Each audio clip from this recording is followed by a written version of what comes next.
வணக்கம் நேயர்களே, இன்றைய விவாத அரங்கம் நிகழ்ச்சிக்கு உங்களை வரவேற்கிறேன். இன்றைய விவாத அரங்கம் நிகழ்ச்சியை பொறுத்தவரை இந்த தேசிய ஜனநாயக கூட்டணி என்று கடந்த தேர்தலுக்காக பாரதிய ஜனதா அமைத்த ஒரு கூட்டணி இப்போதும் இருக்கிறதா? அந்த கூட்டணியில் உள்ள ஒவ்வொரு கட்சிகளாக விலகி சென்று கொண்டே இருக்கிறது. தற்போது பாரதிய ஜனதாவினுடைய நிலை என்ன தமிழகத்தில்? அது அந்த கூட்டணியை எவ்வாறு தொடர்ந்து வைத்துக் கொண்டு இருக்கிறது? அந்த கூட்டணியில் உள்ள ஒவ்வொரு கட்சிகளும் விலகி செல்வதற்கான காரணங்கள் என்ன என்பது குறித்து தான் விரிவாக பேச இருக்கிறோம். சமீபத்தில் பாட்டாளி மக்கள் கட்சி எங்கள் தலைமையில்தான் புது கூட்டணி என்று கூறியிருக்கிறார்கள். இதை தேசிய ஜனநாயக கூட்டணியினுடைய பாரதிய ஜனதா ஏற்றுக்கொள்கிறதா? இதை அது எவ்வாறு பார்க்கிறது என்பது குறித்தும் நாம் விரிவாக பேச இருக்கிறோம். தற்போது இந்த ஒவ்வொரு தேர்தலின் போதும் ஒவ்வொரு முறை புது புது கூட்டணிகள் உருவாவதும், பலர் தேர்தல் நெருங்கும் போது பல்வேறு இடங்களில் பேசிக் கொண்டிருந்தாலும் இந்த இரண்டு திராவிட கட்சிகளில் ஏதாவது ஒரு திராவிட கட்சியுடன் கூட்டணி வைத்துக் கொள்வதும் வழமையான ஒன்றாகவே இருக்கிறது.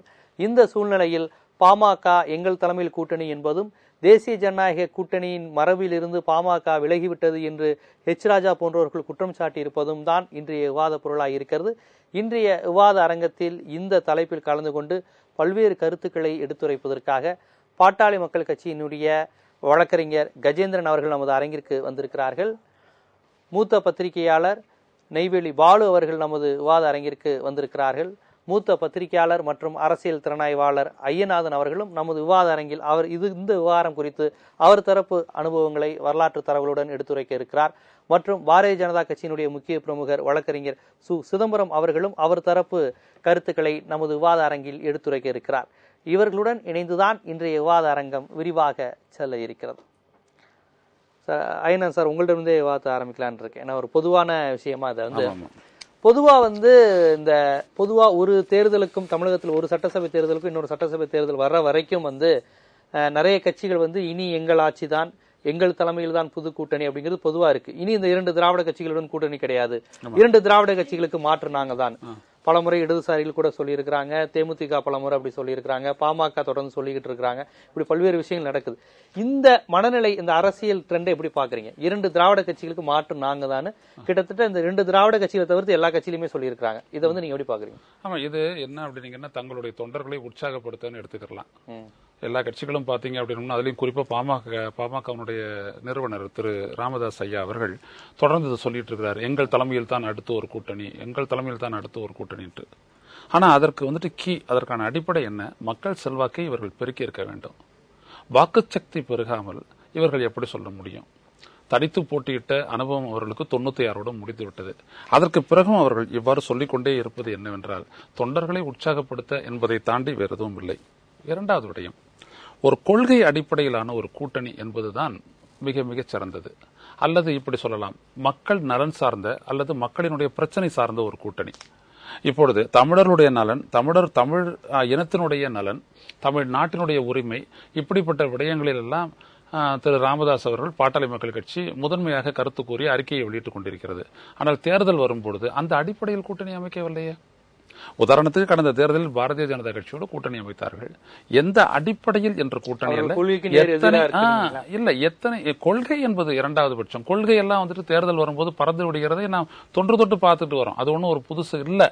அண்ணா சொன்ன விளக்கம் தான் சேர்த்து, கூட்டணி என்பது வெற்றிக்காகவே, அதுல கொள்கையே இல்ல அப்படின்னாரு. அவருக்கு மட்டும் அந்த ஆண்மை இருந்தது, எதையும் வெளிப்படையா பேசுறதுக்கு. 67 சொன்னாரு. சொல்லிட்டு முடிச்சாருன்னு சொன்னாரு, தேர்நிலவு முடிந்து விட்டது என்று கூட சொன்னார். ராஜகோபால் ஆச்சாரியார் அவர்களோடு எங்களுடைய கட்சிக்கு இருந்த தேர்நிலவு முடிந்துவிட்டது என்று அவர் அறிவித்தார். ஏனென்றால் கொள்கை ரீதியாக அப்படி அவர்கள் தொடர்ந்து நீடிக்க முடியாது. காங்கிரஸை வீழ்த்த வேண்டும் என்கின்ற ஒற்றை குறிக்கோள், இப்படிப்பட்ட நிலை அன்றைக்கு இருந்தது. இப்பொழுது இவர்களை பொறுத்த வரைக்கும் எத்தனை இடங்கள் தங்களுக்கு தேவை என்பதை அவர்கள் குறிவைக்கிறார்களே தவிர மக்களினுடைய நலனை மையப்படுத்தவில்லை. மக்கள் நலனை மையப்படுத்தி இருந்தால் பாஜகவோடு இவர்கள் இடங்களை பற்றி பேசியிருக்க மாட்டார்கள். மாறாக தமிழர்களை பாதிக்கக்கூடிய பல்வேறுபட்ட பிரச்சனைகளில் நீங்கள் எப்படி வருவீர்கள் என்று பேசியிருப்பார்கள்.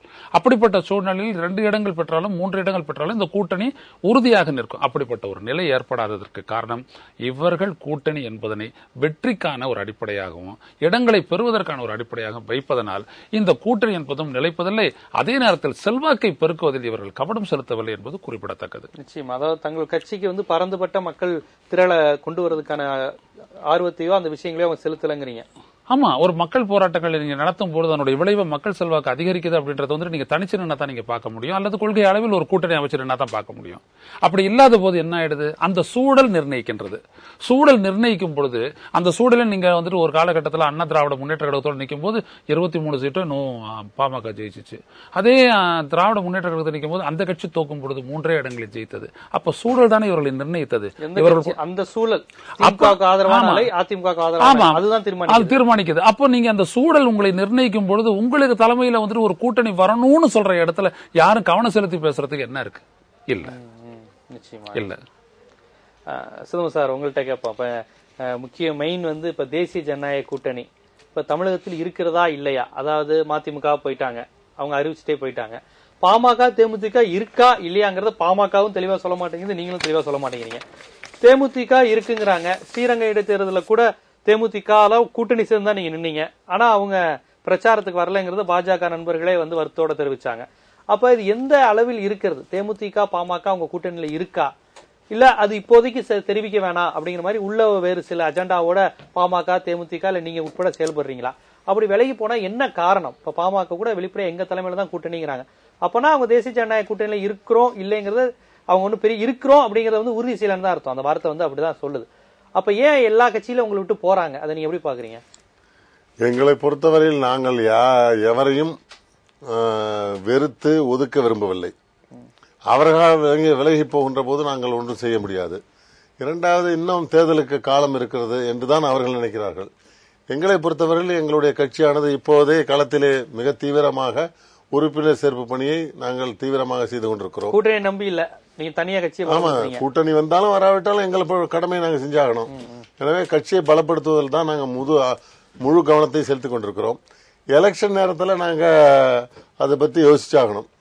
எங்களை பொறுத்தவரை எங்களுக்கு தான் முதல்வர் பதவி வேணுங்கிறது மாரிலாம் நினைக்க மாட்டோம். நாங்கள் நிச்சயமா அன்றைக்கு வெற்றியை தான் அடிப்படையாக கொண்டு நாங்கள் செயல்படுவோம். மாயாவதிக்கே நாங்கள் விட்டு கொடுத்தோம்.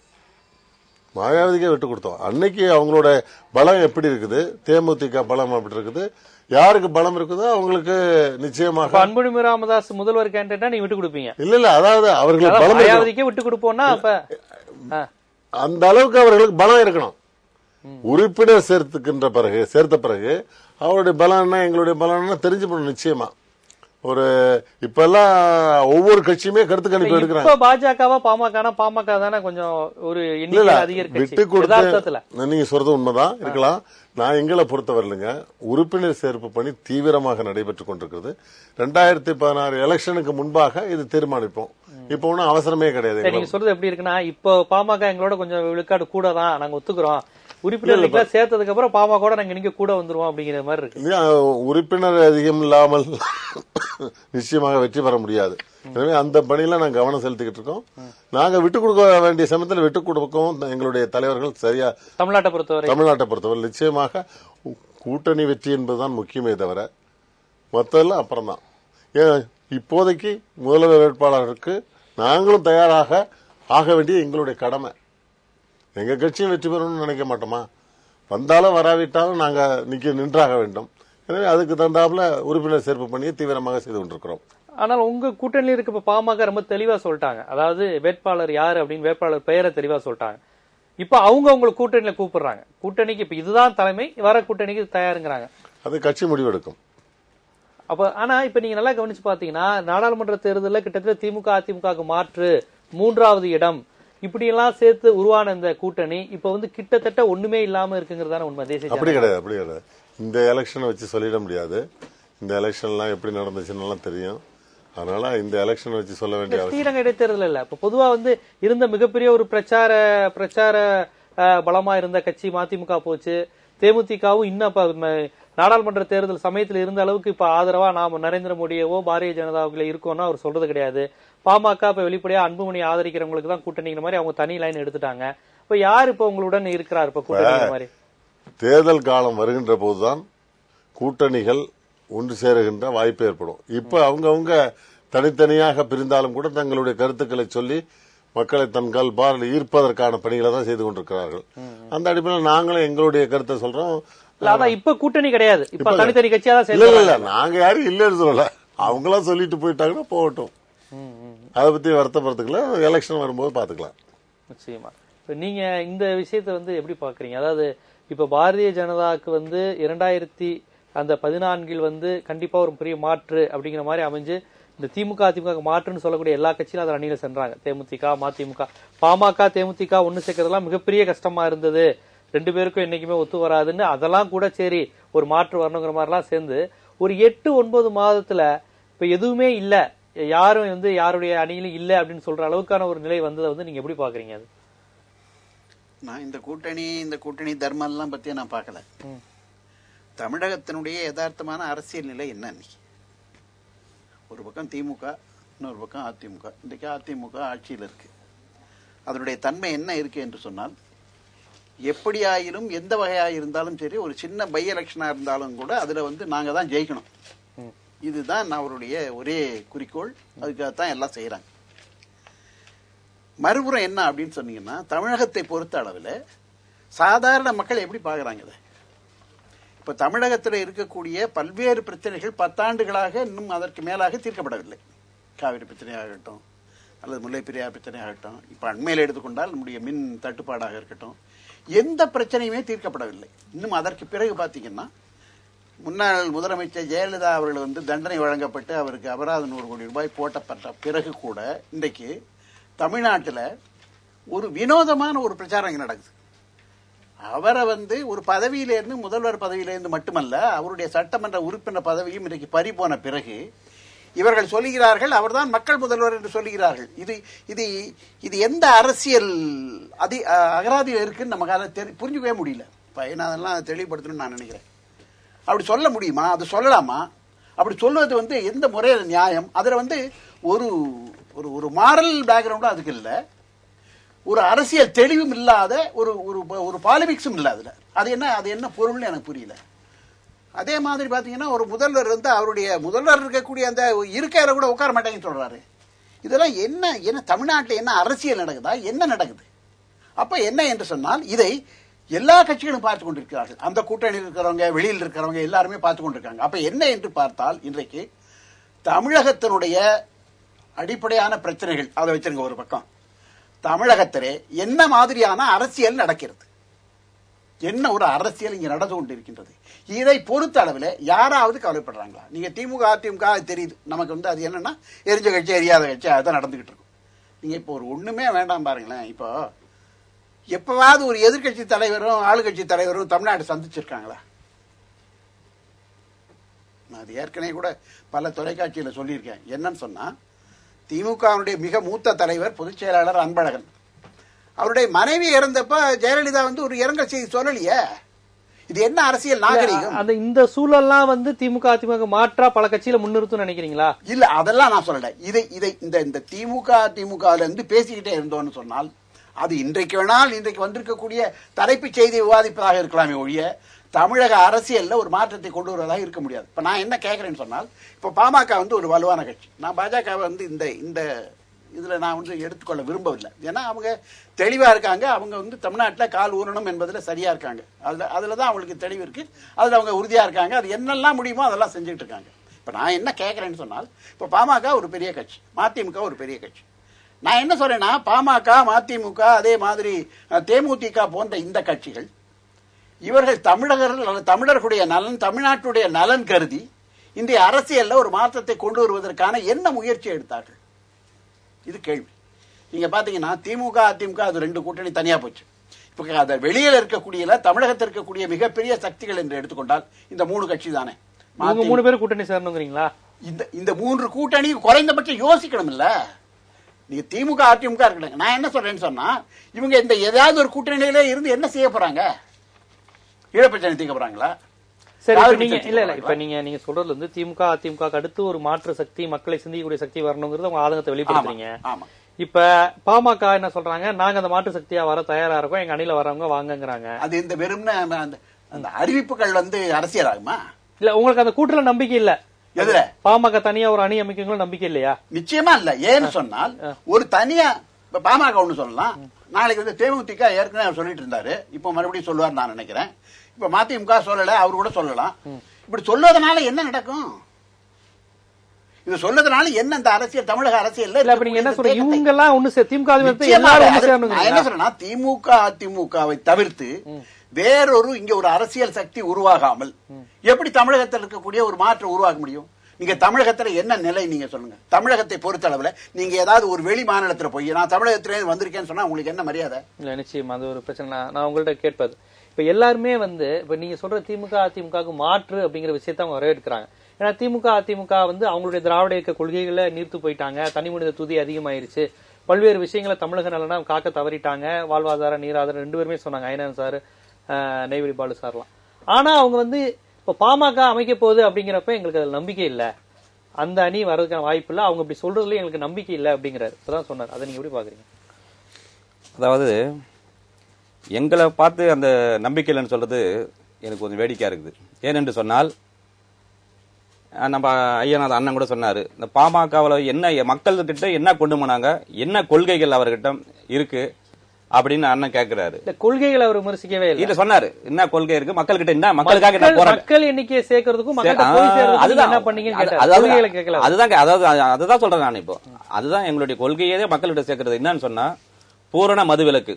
இதற்காக இந்த தமிழகத்திலே குரல் கொடுத்து கொண்டிருக்கின்ற ஒரே தலைவர் எங்க மருத்துவர் ஐயா தான். அது நிறைய போராட்டங்கள், மகளிரை வைத்து பூட்டு போடும் போராட்டங்கள், அது ஒரு வார்த்தைக்கு சொல்லுவாங்களே தவிர அது எங்களுடைய அமைப்பு மாதிரி உறுதியா அதுல இருந்தது எதுவும் கிடையாது. இன்னொன்னு சொல்ல போனா நாங்கள் ஆட்சிக்கு வந்தால் பூரண மதுவிலக்கு கொண்டு வருவோம், முதல் கையெழுத்து அதற்கு தான் என்று சொல்லி இருக்கின்றோம். இரண்டாவதாக இப்பொழுது நாங்கள் சமச்சீர் கல்விக்கு நாங்கள் தான் அங்கே வழக்கு தொடுத்து அங்கே சமச்சீர் கல்வி எங்களால் நுழைவுத் தேர்வு ரத்து, இந்த நுழைவுத் தேர்வு ரத்து நடைபெற்றதால், அதாவது ஏற்கனவே இருந்த 15% மாணவர் கிராமப்புற மாணவர்கள் இப்பொழுது 65-70 விழுக்காடு வரைக்கும் இப்ப மாணவர்கள் நம்ம மருத்துவக் கல்லூரியிலும் இன்ஜினியரிங் கல்லூரியிலும் லா காலேஜில் சேருவதற்கான வாய்ப்பை ஏற்படுத்தி கொடுத்தது எங்களுடைய அமைப்பு பாட்டாளி மக்கள் கட்சியினுடைய வழக்கறிஞர் பிரிவு இதை செய்திருக்குது. இன்னும் சொல்ல போனால் பல பிரச்சனைகளை அதாவது இந்த நம்ம அரசாங்கத்துக்கு எதிரான எந்த பிரச்சனையாக இருந்தாலும் வீதிக்கு கொண்டு போராடுகின்ற எங்களுடைய போராட்டங்கள் இதுவரை 200-250க்கும் மேலான போராட்டங்களை நாங்கள் நடத்தி இருக்கின்றோம். இன்னொன்று என்ன சொல்லுகிறோம் என்று சொன்னால், நீங்கள் இப்பொழுது கொடுக்கின்ற இலவசங்கள் எல்லாம் மக்களை சோம்பேறித்தனமாக இருக்கிறது. அதனால் நாங்கள் ஆட்சிக்கு வந்தால் எங்கள் மருத்துவம் இலவசம், மருத்துவத்திற்கான இலவசம் அனைத்தும் இலவசம். அதாவது இந்த திட்டங்கள் எல்லாமே சரியா இருந்தாலுமே இன்னொரு அடிப்படையான விஷயம் இருக்கு. இப்ப பாமக ஒரு வலுவான கட்சி, பெரிய கட்சின்னு எடுத்துக்கிட்டாலுமே திருச்சிக்கு வடக்கில இருந்து இங்க கும்மிடிப்பூண்டு வரையும் தானே அது. இப்ப தமிழகம் முழுவதும் பாமக தெரிந்த கட்சி தான். அடர்த்தியா இருக்கிறது ஒரு 5 மாவட்டம் மட்டும் தானே. இல்ல இல்ல நீங்க எப்படி நீங்க நாங்க தமிழகம் முழுவதும் வந்திருக்கோம். ஏன்னா அந்த வழக்கறிஞர் சமூக நீதி பேரவையினுடைய மாநாடு நடத்தும் போது மதுரைக்கு ஒரு மேரேஜுக்கு நானும் பாலு சாரும் கூட போயிருக்கோம். அங்க எங்களுக்கு எவ்வளவு வரவேற்பு. அதே மாதிரி இருக்காங்க, மதுரையில இருக்கிறாங்க, நல்ல கூட்டம் அமைப்புகள். நான் சொல்லுவது எங்களுடைய இந்த ஜாதி அமைப்பை சொல்லவில்லை, எல்லா ஜாதியிலும் எங்களுடைய அந்த நீங்க சொல்ற சவுத் சைடுல எல்லாரும் தேவர் இருக்கிறார்கள், அந்த இருக்கின்ற அனைவரும் எங்கள் பாட்டாளி மக்கள் கட்சியிலே உறுப்பினர்களாகவும் பொறுப்பாளராகவும் இருக்கின்றார்கள். அங்கேயும் நல்ல 10 பேர் 15 பேர் இருக்கலாம். எல்லா சமூகத்திலும் இல்ல இல்ல நீங்க சொல்றது ஒரு கிராமமாக சிறுத்தைகள்ல எல்லா சமூகத்தினரும் இருக்கிறாங்க. மற்ற சில தேவர் அமைப்புகளையும் தேவேந்திர குல வேளாளர்கள் கலந்துருக்கிறாங்க. இந்த மாதிரி இருக்கிறதுங்கிறது நல்ல விஷயம் தான், ஆரோக்கியமான விஷயம் தான், அதை விமர்சனமா பார்க்கல. பட் அது எப்படி உங்களுக்கு வாக்கு, அதைத்தான் அவர் கேட்டார். அது எப்படி வாக்காக மாற்று என்று சொன்னால், இது வரைக்கும் எந்த தலைவராவது ஸ்டாலினோ இல்ல கலைஞரோ இல்ல ஜெயலலிதாவோ இப்பொழுது இருக்கின்ற ஓ பன்னீர்செல்வமும் இல்ல விஜயகாந்தோ இது வரைக்கும் நான் இப்ப சொல்கின்ற இந்த 3 எங்களுடைய அன்புமணி ராமதாஸ் அவர்கள் சொல்லி இருக்கின்ற இந்த 3 திட்டங்களை எவராது கூறுகிற இங்க இருக்கின்ற நம்முடைய இந்த 3 இங்க பங்கு பெற்றிருக்கின்ற 3 சொல்லட்டும். ஒன்று, விவசாயத்திற்கு இலவசம், அனைத்தும் இடுபொருள்களை இலவசமாக கொடுப்போம், அதற்கு எந்த விதமான கட்டணம் கிடையாது. அதே போன்று அதாவது இளைஞர்களுக்கும் முக்கியமாக அமைய வேண்டியது, அவனுக்கு கல்வி கொடுத்து விட்டால் அவன் வேலை தன்னைத்தானே தேடுவான். கல்வி இலவசம், கல்வி இலவசமாக தருகிறோம். அதாவது ஒரு கீழே இருக்கின்ற ஏழை மாணவனுக்கு உள்ள அதே கல்வியை இருக்கின்ற ஜனாதிபதியினுடைய மகன் இருக்கின்றான், அவனுக்கும் அதே கல்வி இலவசம் அனைவருக்கும் என்று கல்வி சொல்லி இருக்கின்றோம். மருத்துவ வசதி சொல்லியிருக்கிறோம். அதனால் இதையெல்லாம் மக்களிடம் அதே மாதிரி மது இல்லா தமிழகம் பூரண மதுவிலக்கு இந்த விஷயங்களை சொல்றது மூலம் வாக்கு கிடைக்கும். கண்டிப்பாக. இப்போ இன்னொன்னு சொல்றேன். இப்ப என்னன்னா இந்த தமிழ்நாட்டில் நிலவுகின்ற ஆட்சி எப்படி இருக்குதுன்னு சொன்னால், அதாவது எம்ஜிஆர் இருக்கின்ற வரை அவர் ஊழல் செய்யாததால் 12 ஆண்டுகள் திராவிட முன்னேற்ற கலைஞர் தமிழகத்துக்கு வர முடியல. அவர் காட்டுக்கு போனார் சொன்னாங்க. அதுக்கப்புறம் இந்த எம்ஜிஆர் இறந்த உடனே இந்த ஜானகியம்மா ஜெயலலிதா கோஷ்டியால தான் அவர் வந்தார் உள்ள. அப்பதான் என்ட்ரி ஆனார். இல்ல என்ட்ரி ஆயிருக்க முடியாது. திமுக அப்பயே அழிஞ்சு போச்சு. இடையில நான் ஒரு எம்பி எலெக்ஷன்ல எல்லாம் திமுக வெற்றி பெற்றது ரொம்ப கவனிக்கத்தக்க விஷயம் திரு கஜேந்திரன் அவர்கள் என்ன சொல்லணும் அப்படின்னா, நான் ஒரே ஒரு முடிச்சிருந்தேன். என்ன சொன்னா, அதே மாதிரி இப்போ ஜெயலலிதா வந்து ஜெயிக்கிறாங்க. 5 வருஷம் ஆள்றாங்க அவங்க. திமுக வந்தது. அவர் மீது மக்கள் வெறுப்படைறாங்க. வெறுப்படைந்து இந்த ஆட்சியை தூக்கி எறிய வேண்டும். அந்த வாக்குகள் எல்லாம் எப்படி பாமக கிடைக்கும் நீங்க அதான் சொல்ல வரேன். இப்ப அதான் சொல்லினே இருக்கேன் நான். திமுக வெறுப்பு வந்த உடனே அடுத்து பாக்குறாரு, ஓ நம்ம இவர் வந்து ஐயநாதன் இல்ல. அதுக்கப்புறம் எதிர் உட்கார்ந்து பார்த்தா நம்முடைய பிஜேபி அவர் தான் உட்கார்ந்து இருக்காரு. சரி, அவர் தான் அடுத்தது. ஏன்னா இவர் வந்து சரியில்லை, என் பக்கத்துல வந்து என்ன திட்டுறாருன்னு சொல்லிட்டு அவர் பக்கம் உட்காந்துறேன். மக்கள் அப்படியே திரும்புறாங்க, இதை வந்து தோக்கடிக்கணும்னு சொல்லிட்டு. அவர்கிட்ட உட்கார்ந்த உடனே அதாவது ஏடிஎம்கே மறுபடியும் ஆட்சிக்கு வராங்க. அவங்க பயங்கர ஊழல் செய்த உடனே என்ன பண்றாங்க, இந்த ஆட்சி அப்படி இதுதான் மாறி மாறி. ஒரு முறை கூட கலைஞர் தான் நல்ல ஆட்சி தருவார், தமிழகத்திற்கு அவர் வாக்களித்தால் அவர் தான் இந்த செல்வ செழிப்பாக வைத்திருப்பார் என்று வாக்களித்த மக்கள் கண்டிப்பா கிடையாது. 4-5 முறை வந்தார். ஒரு முறை கூட அவர் மக்கள் ஒரே முறை காங்கிரஸை வீழ்த்த வேண்டும் என்று வந்தாரே. ஐயனான் சார், நான் உங்கள்கிட்ட கேட்கிறது இதுல இன்னொரு விஷயம் வந்து அந்த வரேன் உங்களுக்கு நான் வரேன். இப்ப இந்த இன்னொரு அணி அப்படிங்கிறப்ப இடதுசாரி திமுக அதிமுகவுக்கு மாற்றா பல்வேறு விஷயங்கள் வந்து ஒரு இடதுசாரிகள் தலைமையில் அல்லது இடதுசாரிகள் வழிகாட்டல் அடிப்படையில் ஒரு அணி அமையும் பட்சத்துல அது அமைதாங்கிறது வேற விஷயம். இப்ப பாமக, தேமுக, மதிமுக ஏன் இவங்கெல்லாம் ஒண்ணு சேரக்கூடாதுன்னு ஒரு ஆதங்கத்தை வெளிப்படுத்தினார். இதுல இடதுசாரிகளையும் சேர்த்துக்கிட்டு அவங்களுடைய வழிகாட்டுதல் அல்லது அவங்களுடைய தலைமையில் ஒரு கூட்டாட்சி மாதிரி, இவங்க முதல்வர் இவங்கிறத தாண்டி ஒரு கூட்டாட்சி மாதிரி, ஒரு பங்குங்கிற மாதிரியான ஒரு ஆட்சி, ஒரு கட்சிகள் அமைய வாய்ப்பு இருக்குமா? அப்படி அமைஞ்சா ஒரு சின்ன ஒரு மாற்று அரசு, மாற்று ஆட்சி அமையறதுக்கான வாய்ப்பு இருக்குன்னு நினைக்கிறீங்களா? இல்ல, அப்படி அவங்களே யோசிக்கல. நம்ம இவ்வளவு அக்கறையோட பேசுறோமே, அண்ணன் சொல்றாரு, நீங்க சொல்றீங்களா? அவங்களே அப்படி பேசலைங்க. அவங்க என்ன அப்படின்னா, நின்று தனிச்சு ஒரு கூட்டணி அமைச்சு நம்ம ஜெயிப்போம் அப்படின்ற நம்பிக்கை இல்லாத ஒரு இயலாமையில் தானே இவங்க போயிட்டு கூட்டணி சேர்றாங்க. அப்புறம் அதுல தர்மம் கொள்கையில நீங்க எங்க போயிட்டு தேடுறீங்க? என் கட்சியினுடைய அங்கீகாரம் போயிட போகுது அப்படின்றதுக்காக தான் நிக்கிறாங்க. இப்போ பேசினாரு கஜேந்திரன், அவர் என்ன சொன்னாரு, மதுவிலக்கு கொள்கையை சொல்றாரு, எத்தனையோ விடயங்களை சொன்னாரு. இதை வச்ச கூட்டணியை பேசினாங்க. நான் அதை தான் கேட்கிறேன். இது இவ்வளவு வலிமையானது, மக்கள் சக்தியை திரட்டினீர்கள். அப்பொழுது மக்கள் அதை வந்து என்டார்ஸ் பண்ண போறாங்களா? அதை ஏற்றுக்கொண்டு உங்களுக்கு வாக்களிக்க போகிறாரா இல்லையா? வாய்ப்பே கொடுக்கலையா? நீங்க 96ல நீங்க தனிச்சு நிக்கிறீங்க, 4 சீட்டை ஜெயிக்கிறீங்க, 6.0 ஓட்டு இருக்குது. அது கட்டாயம் வளர்ந்திருக்கும், இதுல மறுப்பதற்கு இல்லை. 98ல நீங்க கூட்டணி போட்டீங்களா? 96ல எங்களுடைய தவறே என்னன்னா, உங்களை ஒரு உதாரணமா தான் சொல்றேன். மாறி மாறி கூட்டணி வச்சுப்பாரு, அதுதான் எங்க பாமக மிகப்பெரிய தவறு. அதுதான், அதனாலதான் அது முடிஞ்சு போச்சு. இப்ப நிலைமை வந்து பாமக நல்ல பிரகாசமா இருக்கு அப்படின்றதான் எங்களுடைய சரி. இப்ப ஏன்னா ஒரு 8 மாசத்துக்கு முன்னாடி நீங்க கூட்டணி இருந்தீங்க, அதனால அதெல்லாம் பேச முடிவாகல. உங்க 2 பேருக்கு இன்னும் முடிவாகல. கூட்டணி நீங்க அறிவிக்கலையா? வெளியே போட அறிவிக்கல. அவ்வளவு இல்ல. ஒரு கூட்டாட்சி உள்ள ஒரு பெரிய ஒரு நாட்டுல கூட்டணி என்பது தவறில்லை. எந்த அடிப்படையில் கூட்டணி என்பதுதான் மக்களை ஈர்க்கிறது. ஆனா அப்படி மக்களை தமிழ்நாட்டில் ஈர்க்கவில்லை என்கின்றேன். நீங்க இவங்க எல்லாம் ஒன்னா நிக்கிறாங்க. ஒரு கட்டத்துல 2009ல திருமாவளவன் வந்துட்டு அங்க உண்ணாவிரதம் இருந்த போது, மறைமலை நகர்ல உண்ணாவிரதம் இருந்த போது, இலங்கை தமிழர் பாதுகாப்பு இயக்கம்னு ஒண்ணு வச்ச ஒண்ணு, அதுல இருந்தவங்க எல்லாம் சேர்ந்து அன்னைக்கு ஒரு 3வது அணி உருவாகி இருந்தால் தமிழ்நாட்டினுடைய நாடாளுமன்ற தேர்தலில் என்ன ஆச்சு? வைகோ இப்படி போயிட்டாரு, ராமதாஸ் அப்படி பேசிட்டாரு, திருமாவளவன் கலைஞர்கிட்ட போயிட்டாரு, எல்லாம் போயிட்ட உடனே என்ன ஆச்சு? கடைசியில மக்கள் என்ன பண்ணுவாங்க? திணறினாங்க. இதெல்லாம் வந்துட்டு மக்களோட சேர்ந்து மக்கள் இயக்கம் கட்டி பேச போறவங்களுக்கு தான் தெரிஞ்சு சேரலாம். ஏன் இவங்க அதெல்லாம் யோசனை? முதல்ல எத்தனை இடம் வேணும்னு யோசிக்கிறாங்க. கட்சியினுடைய அங்கீகாரம் போயிடக்கூடாதுன்னு நினைக்கிறாங்க. அந்த அங்கீகாரத்தை வச்சுக்கிட்டு என்ன இருக்குது? ஒண்ணுமே கிடையாது. வர நாங்க பொத்த புத பேசுறேன், நான் அப்படியே விட்டுட்டேன் பாமகவே ஐயா பக்கத்துல இருக்கிறதுனாலே. இப்ப இந்த மாதிரி ஒரு நிலை போகும் பொழுது மக்கள் என்ன செய்வார்கள்? கிவிங் அன் ஆப்ஷன், ஆல்டர்னேட்டிவ்ன்றது தானே. இங்க என்ன வந்துச்சுன்னா தான் அப்ப சொன்னாங்க, TINA factor, there is no alternative. மாற்று என்பது தமிழ்நாட்டு அரசியலில் இல்லை, இல்லவே இல்லை. அப்ப அவர் சொல்றது அது கொந்தளிப்பு தானே. அந்த கொந்தளிப்புக்கு எங்க பதில் இருக்கு? அப்ப மாற்று அரசியல் தான் இங்க விடை. ஆனா மாற்று அரசியலை கொடுத்து கொண்டிருக்கின்ற எவரும் கூட்டணியை தாண்டி சிந்திக்கவில்லை. கூட்டணி என்று சிந்திக்கும் போதும் கூட கொள்கைகளை மறைத்துவிட்டு சிந்தித்தார்கள். இதுதான் இங்க வந்துட்டு மிகப்பெரிய ஒரு இடரா வந்து அப்புறம் என்ன சொல்றாங்க, எந்த தர்மமும் இல்லாத கூட்டணி வச்சுட்டு கூட்டணி தர்மத்தை பத்தி பேசுறாங்க. அவங்க ஐயா பேசுன மாதிரி, யாரு நண்பர் எச் ராஜா சொல்ற மாதிரி கூட்டணி தர்மம் இல்லை அப்படின்னு. எந்த தர்மத்தில் அடிப்படையிலேயே கூட்டணி வச்சீங்க? இன்னைக்கு தர்மத்தை மீறுறதுக்கு எந்த தர்மமும் இல்ல, ஜெயிக்கிறது மட்டும்தான். ஜெயிக்கல, ஓரளவுக்கு ஜெயிச்சிங்க, 75 லட்சம் ஓட்டை பெற்றீங்க, அவ்வளவுதான். அடுத்த கட்டம் யோசிக்கும் போது எல்லாரும் பிரிஞ்சதுக்கு காரணம் என்ன? திட்டவட்டமான உங்களை சேர்த்து வைத்திருக்கக்கூடிய ஒரு அடிப்படையே இல்லாமல் போய்விட்ட பிறகு இதை வைத்துக் கொண்டு அடுத்த கட்டத்திற்கு நகர்த்த முடியாது என்கின்ற காரணத்தினால்தான் இப்பொழுது நடந்த ஒரு சாதாரண தேர்தலில் கூட உங்களுடைய பலத்தை வெளிப்படுத்த முடியாத ஒரு நிலை ஏற்பட்டது. ஏன் பாரத் இப்ப சொன்னார் தமிழ்நாடு ஃபுல்லா இருக்கு அப்படின்ட்டு, இவங்களோ மறுமலர்ச்சி திராவிட முன்னேற்ற கழகமோ திருமாவளவனோ விடுதலை சிறுத்தைகளோ ஏன் அவங்களுடைய அந்த இருப்பை காட்டல?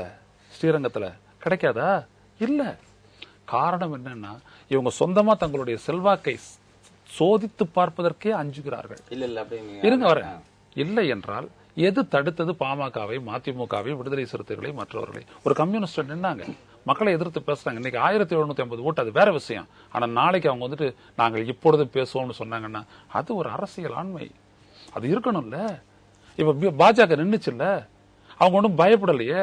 5000 சொச்சம் ஓட்டு வாங்கினாங்க, ரொம்ப ரொம்ப கம்மி தான். அது 2 கட்சியும் சேர்த்து 2.25 லட்சம் ஓட்டுல 2 லட்சத்தை எடுத்துட்டு போயிட்டாங்க. அது வேறு விஷயம். மாற்று பொசுக்குன்னு உருவாயிடாது. நம்பிக்கை அளிக்கணும். நம்பிக்கை அளித்தீர்களா என்பதுதான் கேள்வி. எனவே இயலாமையால் கூட்டணி அமைத்து விட்டு அதற்கு பிறகு நம்ம பெருமையை பேசக்கூடாது. அதுதான் இப்ப உங்களுக்கு நான் பதில் சொல்லணும்னா அப்புறம் எப்ப சொல்ல முடியாது. என்னன்னா எங்களுடைய கொள்கை என்னன்னா, இடைத்தேர்தலில் நாங்க எப்பொழுதும் போட்டியிட மாட்டோம். இடைத்தேர்தல் ஐயா சொல்றீங்க, அது தனி விஷயம். அதுக்கப்புறம் சொல்றீங்க, அதான் சொல்றேன், வட தமிழகம்னால உங்களுக்கு நம்பிக்கை வந்தது. இல்ல டெல்டா பகுதினால உங்களுக்கு நம்பிக்கை வரல. எங்கேயுமே வந்து சொல்லிருது இடைத்தேர்தல் ஐயா சொல்லிருந்தாரு சொன்னா, எந்த கட்சி அங்க நின்னு அதாவது இறந்துட்டாலோ இல்ல எதை ரிசைன் பண்றாங்களோ அந்த கட்சிக்கு தான் அந்த எம்எல்ஏ பதவி, சட்டமன்ற உறுப்பினர் பதவி கொடுக்க வேண்டும் என்று உறுதியாக இருப்பதால் தான் நான் நிற்கவில்லை தவிர இயலாமையாலோ அல்லது பயந்து கொண்டோ நாங்க நிற்கவில்லை. இல்ல இப்ப அவர் கேட்ட கேள்வி அதுதான். பெண்ணாகரத்துல நின்னாங்க. நான் என்ன சொல்ல வரேன், இது குறைய சொல்ல வரல. நான் நிக்கிறதுனுடைய அர்த்தம் என்ன சொல்ல வரேன்னா, உங்களுடைய கொள்கையை சொல்லலாம், உங்களுடைய சக்தியை அந்த மக்கள் கிட்ட கொண்டு போலாம், மக்களிடம் ஒரு நம்பிக்கை ஏற்படுத்தக்கூடிய ஒரு பரப்புரையை சொல்லலாம்.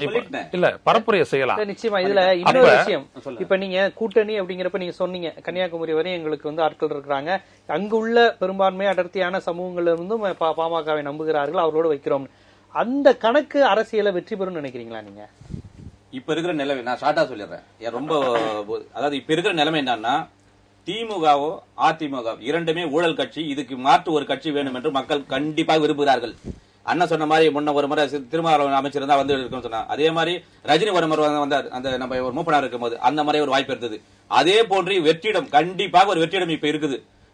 அதாவது திமுகவோ அல்ல அனைத்து இந்திய அண்ணா திராவிட அந்த கட்சியின் மீது மக்கள் வெறுப்படைந்திருக்கிறார்கள். எங்களுக்கு மகளிருடைய ஓட்டுக்கு ஒரே ஒரு அந்த இது போதும், பூரண மதுவிலக்கு கொள்கை. இதில் வந்து நாங்க வந்து முதலமைச்சர் வேட்பாளராக சேலத்தில் அறிவிச்சோம். இன்னைக்கு திருவள்ளூர் வந்து போயிருக்கார். திருவள்ளூர் காஞ்சிபுரத்துக்கு இன்னைக்கு எங்களுடைய அன்புமணி ராமதாஸ் அவர்கள் அங்க வந்திருக்கிறார். அங்க பார்த்த எவ்வளவு பெரிய கூட்டம். சேலத்துல வந்து அங்க கிரவுண்ட்ல பாதி கூட்டம், எல்லாம் பயங்கர கூட்டம். அதாவது மக்கள் எழுச்சியோட, அதாவது எங்கள் கட்சியில் இப்பொழுது இருப்பவர் எல்லாம் இளைஞர்கள் இருக்கிறார்கள், அதாவது பெண்கள் இருக்கிறார்கள். எங்களுடைய கொள்கை வேற யாரும் இந்த கொள்கையை பத்தி பேசவில்லை. அதே போன்று இன்னைக்கு கூட ஒரு அன்னைக்கு சேலம் மாநாட்டில் அறிவிச்சார். அதாவது என்ன சொல்றாருன்னா, வந்த உடனே மக்கள் சேவை பெறும் உரிமை சட்டம் கொண்டு வரும்ன்றார். மக்கள் சேவை பெறும் உரிமை சட்டம்.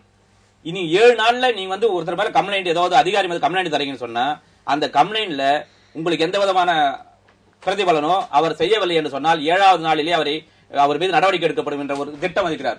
இன்னொன்னு நான் கேட்கிறேன் சார், உங்களை எல்லாரையும் கேட்கிறேன். அவரு அதாவது மத்தியிலே சுகாதாரத்துறை அமைச்சராக இருந்த போது பல திட்டங்களை கொண்டு வந்தார்.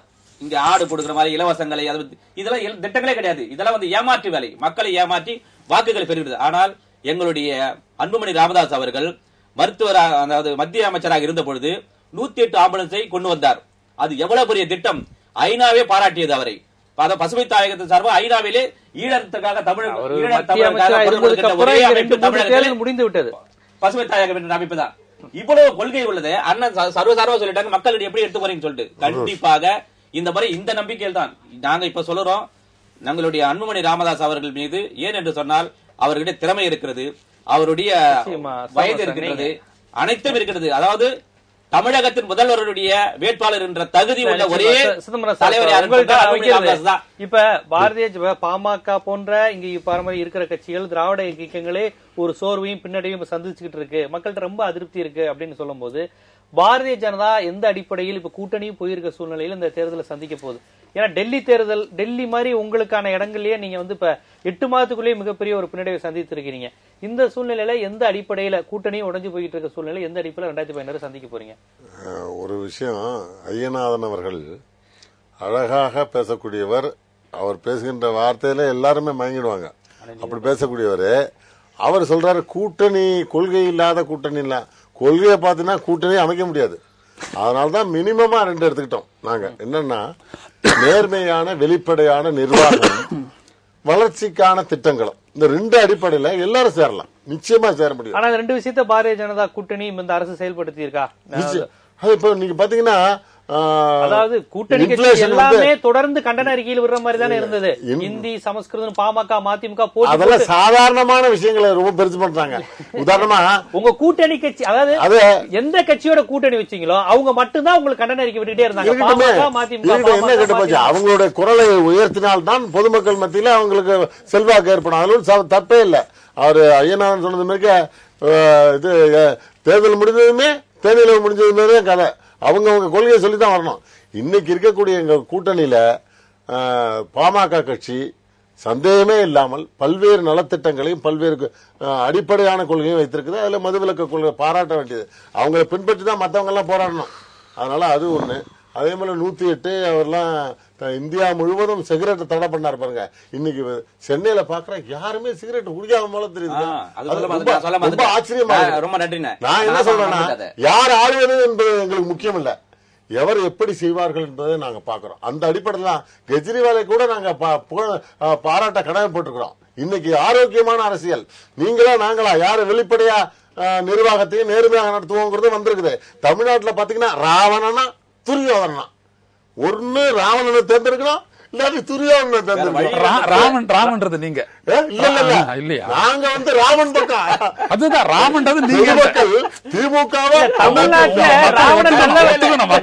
பொறுத்தவரை ராவண கவி எழுதுற ஆட்கள் ராவணன் தான் எங்களுக்கான கதாநாயகன் சொல்ற அதுதான். நான் போய் வீரமணி அவர்களை சந்திச்சு சொன்ன ராவணன் தாய பிராமண எல்லா இந்தியாவில் இருக்கக்கூடிய எல்லா காவியங்களும் இருக்குது, தவறி போய் நீங்க தமிழ்னு சொல்றீங்களேன்னு கேட்டா. அப்புறம் ஏன் நீங்க தூக்கி பிடிக்க மாட்டேங்கிறீங்க? அவசரப்படாங்க. நாங்க ராமன் பிற்படுத்தப்பட்ட வகுப்பில பிறந்தவர், சத்திரிய வம்சத்தை சேர்ந்தவர், ராமசாமி ராமதாஸ். அதனாலதான் அந்த பேரு. அதனால வரலாற்றுல மறைக்க முடியாது, ராமாயண காவியத்துல மறைக்க முடியாது. தாழ்த்தப்பட்டவர் பிற்படுத்தப்பட்ட சுந்தரி மனதிற்கு, அதாவது ராமனை பார்த்து திரும்ப திரும்ப திருமணம் செய்து கொள்ளும்படி என்னென்னமோ சொல்லிவிட்டு கடைசியில ஜாதியை சொல்லிவிட்டான் ராமன். என்ன தெரியுமா சொல்றான்? சுந்தரி மனதிற்குத்த தூய்மையின் துணிவென்றால் அந்தனர் பாவையின் யானோ அரசனில் வந்தேன் என்றான். சத்திரிய வம்சத்தை சேர்ந்த எங்க வன்னியர் சமுதாயத்தை சேர்ந்த அந்த சமுதாயத்தோடு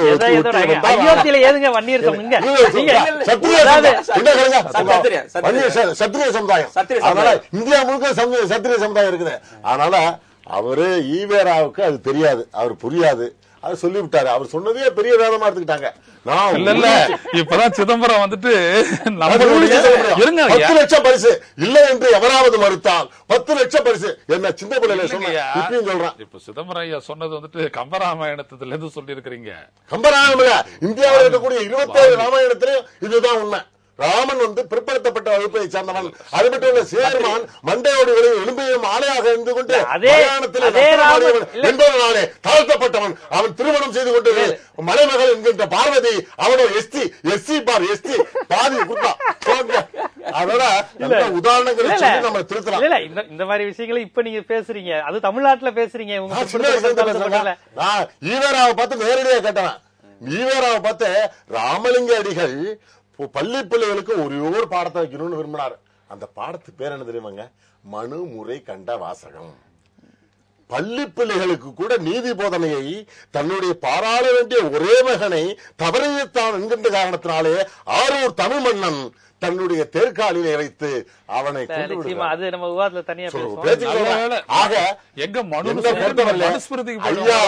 ஐயா ராமதாஸ் ஐயா அவர்கள் நல்ல பல கொள்கைகளோடு தான் இயங்குகிறார்கள். அதே போல நாங்கள் அவருக்கு சேர்றதுல தப்பு இல்ல. எங்களை பொறுத்தவரையில ரெண்டே ரெண்டு அம்சத்துல எல்லாருமே சேரலாம், எல்லாரும் சேரலாம். என்ன? ஒன்று வளர்ச்சிக்கான அடிப்படை திட்டங்கள், அதான் மோடி சொன்னார். அடுத்த நேர்மையான நிர்வாகம், இந்த ரெண்டுல எல்லாருமே சேரலாங்க. அதுக்கு தகுதி யாருக்குன்னா அண்ணா திமுகவுக்கும் திமுகவும் இல்ல, அதுல ஒன்றும் சந்தேகமும் கிடையாது.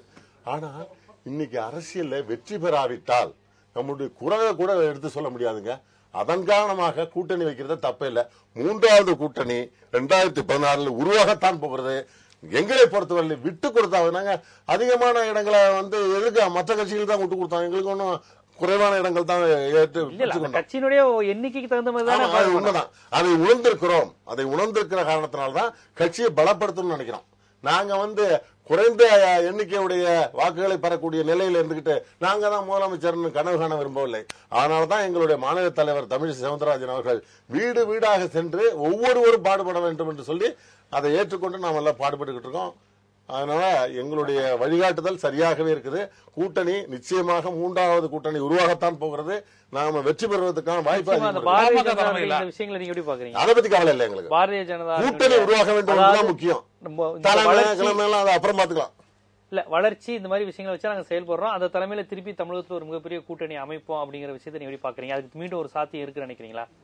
அது நீங்க பாரதிய ஜனதா கட்சி என்று சொல்லக்கூடிய விஷயங்களுக்கும் நடைமுறைக்கும் தொடர்பே இல்லை. நீங்க அதுதான் பார்க்கணும்.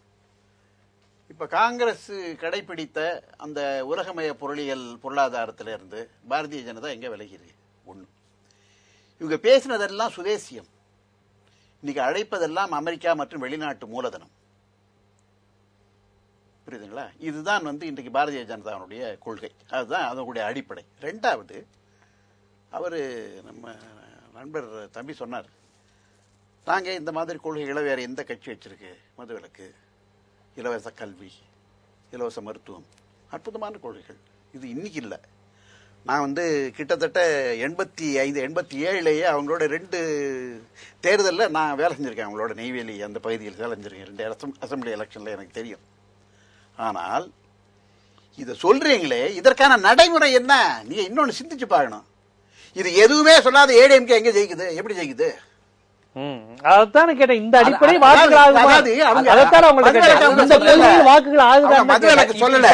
இலவச கல்வி சொல்லல, இலவச மருத்துவம் சொல்லல. இன்னும் சொல்ல போனால் இந்த நாட்டில் இருக்கக்கூடிய இந்த கள்ளுக்கடையும் கல்வி என்கின்ற பெயர் நடக்கக்கூடிய வியாபாரமும் இந்த வணிகமும் தொடர்வதற்கு எல்லா வகையிலையும் ஒத்துழைக்கக்கூடிய அனுமதி இல்ல.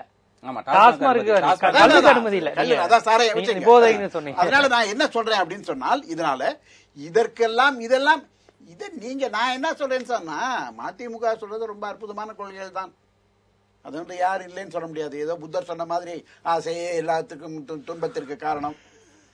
ஆசை இல்லாம யார் இருக்கா? அதே மாதிரி நீங்க கள்ளுக்கடையை எடுத்து போராடுறீங்க, இல்லைன்னு சொல்லல. ரொம்ப அற்புதமான இதுதான், நாங்க யாரும் இல்லைன்னு சொல்லல. ஆனால் அதற்கான மக்கள் திரள் உங்க பக்கத்துல எங்க இருக்கு?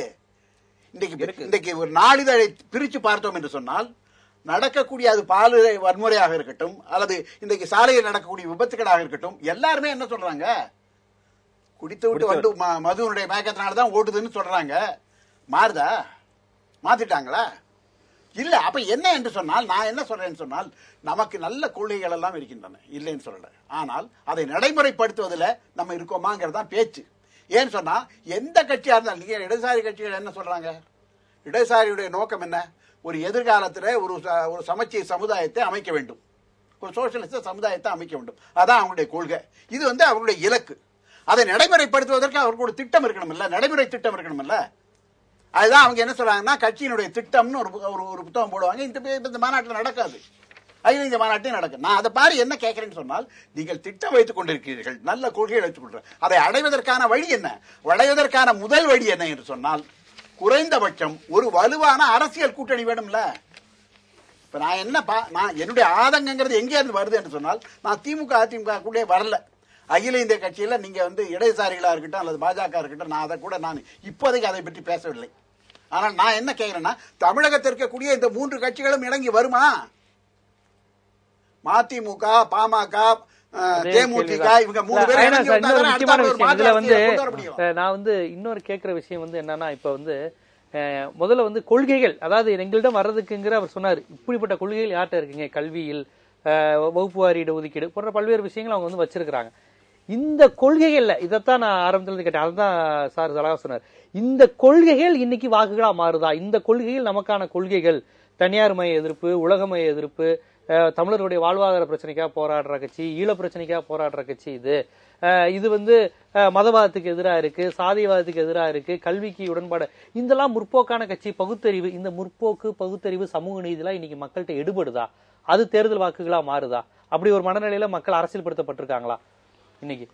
சமூக நீதி காவலர் விபி சிங் அது வந்துட்டு 1989 உருவாக்குனாங்க, ஜனதா தள் அப்படின்ட்டு. அது இந்தியா முழுவதும் அந்த மாற்றை உருவாக்கியதே சமூக நீதி என்கின்ற கோட்பாட்டின் அடிப்படையில். அந்த அரசு இருந்தபோது தூய்மையான அரசியல் இருந்தது. சர்வாதிகார கொள்கைகளை கடைபிடித்து இந்த நாட்டில் அவசர நிலையை ஏற்படுத்தினார் இந்திரா காந்தி அம்மையார். அதற்கு பிறகு ஜெயபிரகாஷ் நாராயணன் முன்னின்று உருவாக்கிய ஜனதா கட்சி 2.5 ஆண்டு காலம் ஒரு ஊழலற்ற ஆட்சி அமைத்தது மட்டுமல்ல, இந்தியா முழுவதற்கும் ₹1 வந்துட்டு ஜனதா சாப்பாடுன்னு ஒண்ணு போட்டாங்களே, எந்த சிரமம் யாருக்கும் இல்ல. ஹோட்டல போட சொன்னாங்க, போட்டாங்க. எந்த மானியமும் கொடுக்கல, செய்தார்களே. எந்த ஊழலும் இல்லையே. அதே மாதிரி நீங்க பாத்தீங்கன்னா இடையில வந்துட்டு யுனைடெட் ஃப்ரண்ட் அப்படின்ற ஒரு அரசு, 2 பேருடைய, தேவேகவுடா, அதுக்கப்புறம் வந்துட்டு இன்னொரு குஜ்ரால், ஐக்கிய குஜ்ரால், இந்தர்குமார் குஜ்ரால், 2 பேருடைய தலைமையில் இருந்துச்சு. அந்த நேரத்துல ஊழல் தான் இல்லையே, அரசு நிர்வாகம் நல்லா தானே இருந்துச்சு. மாற்றை சொல்லிவிட்டு வெற்றியை மட்டும் நீங்க எதிர்பார்த்துக்கிட்டு இருக்க கூடாது. நீங்க வெற்றியை எதிர்பார்க்கறதுனாலதான் கொள்கையற்ற கூட்டணிக்கு நீங்க போறீங்க. நீங்க தொடர்ந்து அதற்காக நீங்க இல்லைங்க. ஒரு 2 தேர்தலை நீங்க நின்னுட்டீங்க அப்படின்னா 3வது தேர்தல் கட்டாயம் வந்துட்டு உங்களுக்கு அந்த அங்கீகாரம் கிடைக்கும். அரசியல் கட்சிகளுக்கும் நல்ல மக்களுக்கும் இடையே, நல்ல மக்கள்னா சிந்திக்கத்தக்கவர்கள், மாற்றை எதிர்பார்ப்பவர்கள், எதிர்காலத்தை பற்றி சிந்திக்கக்கூடிய வாக்காளர் பெருமக்கள், இவர்கள் தானே மாற்றை கொண்டு வந்தார்கள். எப்படி காங்கிரஸ் வந்துட்டு இந்த அளவிற்கு தூக்கி எறியப்பட்டது? தமிழ்நாட்டில் மட்டுமல்ல, தமிழ்நாட்டில் தொடர்ந்து ஒரு வெற்றி நிர்ணயிக்கக்கூடிய சக்தியாக இருந்த காங்கிரஸ் கட்சி ஏன் தூக்கி எறியப்பட்டது? ஈழத்தில் செய்த அந்த படுகொலைக்கு துணை நின்றது. அதன் விளைவு என்னானது? தூக்கி எறியப்பட்டது. பிறகு மற்ற கட்சிகளும் அதனை தூக்கி எறிந்தார்கள். போன நாடாளுமன்ற தேர்தலில் 38 இடங்களில் டெபாசிட் இழந்தது அந்த கட்சி. இது நடந்ததை ஒரு பெரிய ஆச்சரியமாக பார்த்தோம். டெல்லியில் 63 இடங்களில் அந்த கட்சி டெபாசிட் இழந்தது. ஏன்? அங்கே இருக்கக்கூடிய ஆம் ஆத்மி கட்சி தெளிவாக மக்களை மையப்படுத்தியது. ஒரு ஆதரவு வருகிறது, அது ஒரு மதவாத சக்தி, தேவையில்லை என்று சொன்னார். எதிரில் வருகிறது, வெற்றிதான் நிச்சயம் என்று கருதி இருந்தால் கெஜ்ரிவால் அதை செஞ்சிருக்க முடியாது. அதை செய்தார், துணிஞ்சு செஞ்சாரு. இப்ப கூட அவங்க வந்துட்டு என்ன யோசிக்கிறாங்க, எது சாத்தியப்பாடு இருக்கோ சாத்தியப்பாட்டில் மக்களுக்கு நன்மை செய்வோன்றாங்க. எந்த கொள்கை பிரகடனமும் இல்ல, தூய்மை மட்டும் சொல்லிட்டு தொடப்பக்கட்டையோட நின்னவன் ஜெயிச்சுட்டான். டெல்லியில, தலைநகர் டெல்லியில ஆட்சிக்கு எதிரான ஒரு ஆட்சி, ஒரு தேர்தல் அங்கே நடந்து முடிந்திருக்கிறது. சொல்ல வருவது, மக்களுக்கும் கட்சிகளுக்கும் இடையே நம்பிக்கையின்மை இருக்கிறதா இல்லையா, இதை போக்குவதற்கு என்ன செய்ய வேண்டும்? நான் ஒரு பெரிய உயர்ந்த கொள்கையை வச்சுட்டு இருக்கிறவன்றது மட்டுமே போறாது, செயலால் அதை நீங்க காட்டணும். அதற்காகத்தான் நாங்க நிற்போம். இந்த அடிப்படையில கூட்டணி வைங்க. கூட்டணி சொல்லக்கூடிய விஷயம் என்னன்னா, கூட்டணி அப்படின்றது வந்துட்டு தப்பு இல்ல. பலமில்லாத இடத்தில் பலமான கட்சிகளோடு சேர்வதில் ஒண்ணும் தப்பு இல்ல. மையமா எதிர்க்கணும். கொள்கைனாலே மக்கள் நலன் தான். சிதம்பரம் சொல்றது வேற, இது கொள்கை அப்படின்றது வேற. இதெல்லாம் இவங்க சொல்லக்கூடியது அப்படின்றதெல்லாம் வந்துட்டு பாரம்பரியத்தின் அடிப்படையில், மதத்தின் அடிப்படையில் பல்வேறுபட்ட விஷயங்களை சொல்றாங்க. அது இல்ல. கான்ஸ்டிடியூஷனலி ஒரு நல்ல கவர்னன்ஸ், ஒரு நல்ல ஆட்சியை கொடுக்கிறோம் அப்படின்றோம்னா, நல்ல நிர்வாகத்தை கொடுக்கிறோம்னா, அது மக்களினுடைய எதிர்பார்ப்பை நிறைவேற்ற வேண்டும். Addressing the grievances of the masses. இந்த இடத்தில் நின்று செயல்பட்டார்களே போதும். இப்ப அன்புமணி ராமதாஸை பத்தி மட்டும் அவர் சொல்றாரு. ஒரு மூர்த்தி இருக்கும் போது ரயில்வே வந்துட்டு நல்லா இல்லையா சொல்ல மாட்டாங்க. வேலுவை பத்தி சொல்ல மாட்டாங்கன்றது நான் 19 சொன்னேன்.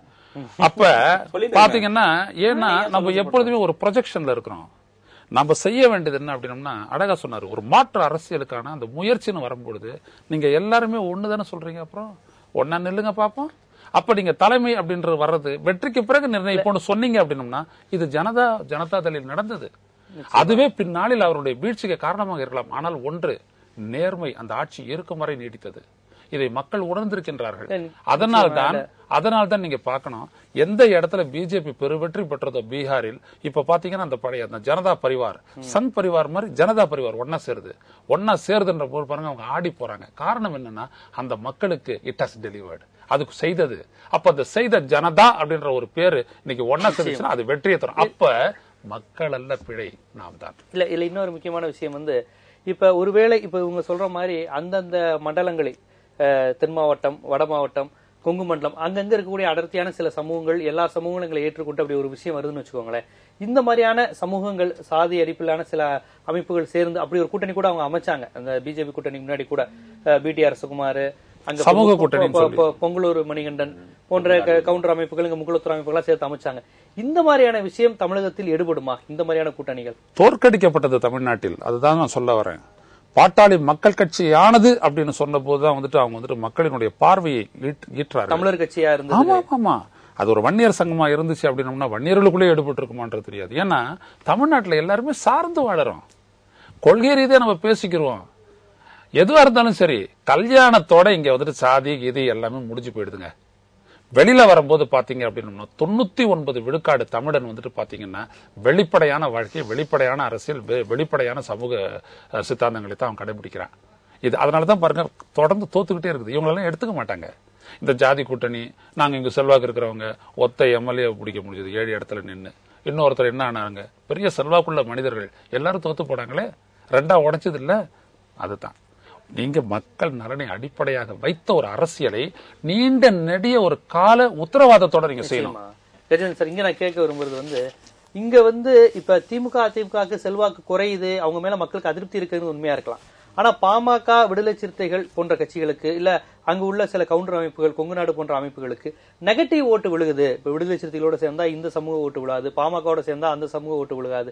இந்த மாதிரி நெகட்டிவ் ஓட்டு உள்ள கட்சி அப்படிங்கிற ஒரு இமேஜ் ஒரு 3-4 கட்சிகளுக்கு இருக்கு. கொங்கு நாடு கட்சியாக இருந்தாலும், விடுதலை சிறுத்தைகளாக இருந்தாலும், புதிய தமிழகமாக இருந்தாலும், பாமக இவங்கன்னா ஒரு குறிப்பிட்ட இடைநிலை சாதி ஓட்டு விடுதலை சிறுத்தைகள் கிடைக்காது. தெற்க உள்ள ஒரு சமூகத்தோட வாக்கு புதிய தமிழகத்துக்கு கிடைக்காது.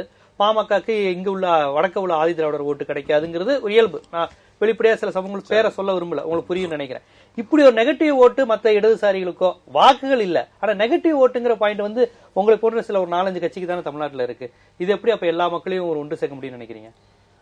அதாவது ஒன்று நினைக்கிறது எப்படின்னு சொன்னா, அதனாலதான் நாங்க தைரியமா இப்ப அண்ணன் கூட சொன்னாரு இது இப்ப இதுக்கு முன்னெல்லாம் இருந்தது, ஆனா இப்ப தெளிவா இருக்கிறோம் நாங்க. அதாவது அதனாலதான் நாங்க அன்புமணி ராமதாஸ் முதலமைச்சர் வேட்பாளராக அறிவிச்சுட்டு, இனிமேல் இது அண்ணன் கூட சொன்னார், இனிமேல் கொள்கை என்ன இருக்குது, இனிமேல் இவங்க எப்படி மக்கள் நம்புவார்கள் என்று சொல்கிறார்கள். நாங்கள் தெளிவாக குறிவிட்டோம், இனிமேல் திராவிட கட்சிகளும் தேசிய கட்சிகளும் கூட்டணி கிடையாது, நாங்கள் தனியாக தான் மக்களை சந்திக்க போகிறோம் என்கின்ற அந்த சொன்ன உடனே, அதே போன்று எங்களுடைய அந்த கொள்கைகளை பொறுத்தவரை இந்த நெகட்டிவ் ஓட்டு இருக்குது, இல்லன்னு சொல்ல வரல. நீங்க திருமாவளவன் சேர்ந்தாருன்னா அது நெகட்டிவ் ஓட்டு வருது, அது மைனர் தான், அது ரொம்ப ஒண்ணு பெருசா நாங்க அதை இது பண்ணல. வட தமிழகத்துல அடர்த்தியா ஆதி திராவிடர்கள் இருக்காங்களே, உங்களுடைய அடர்த்தியா எங்களுக்கு ஆதி திராவிடர் நாங்க வேணான்னு சொல்ல, அவங்க வலிக்கின்ற வாக்குகளை நாங்க வேணான்னு சொல்லவில்லை. ஆனால் எங்களுக்கு மற்ற அமைப்புகள் இருக்கின்ற அந்த வாக்குகள் கணிசமாக எங்களுக்கு கிடைக்கும். எங்கள் கூட்டணியிலே நாங்க தனியா நிக்கிறோம் சொல்லல.